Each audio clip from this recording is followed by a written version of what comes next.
Zach. Michael Novotney spends his days at the Vet Center in Wheeling as the outreach coordinator, being involved in getting local veterans together in so many special ways. He knows the bond veterans have firsthand as he served in the United States Army at Fort Campbell, Kentucky. And like most veterans, he can tell you exactly for how long in tonight's Veterans Voices. 5 years, 6 months, and 3 days of total active duty on that period. At just 19 years old, Michael joined the Army in July of 2001, just months before the attack on the Twin Towers on September 11th. When 9/11 happened, everything was just kind of like a switch. You could just tell the mood changed in everybody. From September 12th, 2001 on, the Army, as everyone, including Michael, had known it, would never be the same. I remember our one drill sergeant, first thing he said was, "Men, half of you will be going to Afghanistan upon your completion here."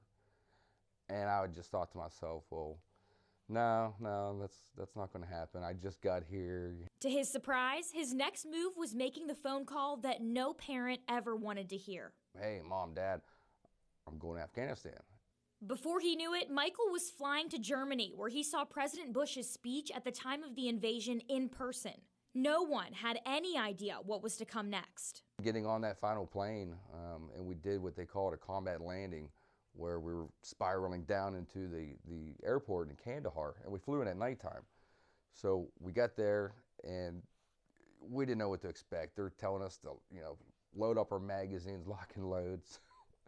So we land at Kandahar, the door drops, and we just walk out right into the airport terminal. Here's our ID cards, they scan us. Welcome to Afghanistan. Michael says that it was Operation Anaconda during his first deployment in Afghanistan that turned him into a man in March of 2002. They were at the highest level any U.S. troops had ever entered a combat area, nearly 9,000 feet up in the mountains. Our job was basically to provide blocking positions to try to flush out the Taliban and Al-Qaeda fleeing the area. It was supposed to be only like a 2-3 day mission. Turned out we were up there for almost 12, 13 days. He would go on to become a decorated soldier in Afghanistan and Iraq in such a time of turmoil around the world. Michael says the bonds he's made during this time are what really got him through. Whether it's Iraq, Afghanistan, Vietnam, we get bonded through war, and it is the guy to the left and to the right having each other's back, and that trust and faith that, hey, we're all going to get out of here.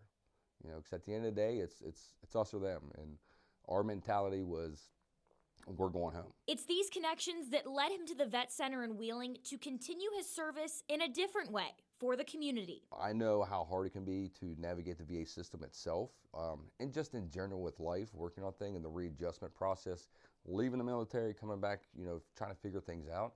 So it's great that I get to be a lending and helping hand in doing that, and it's just kind of a relief for folks.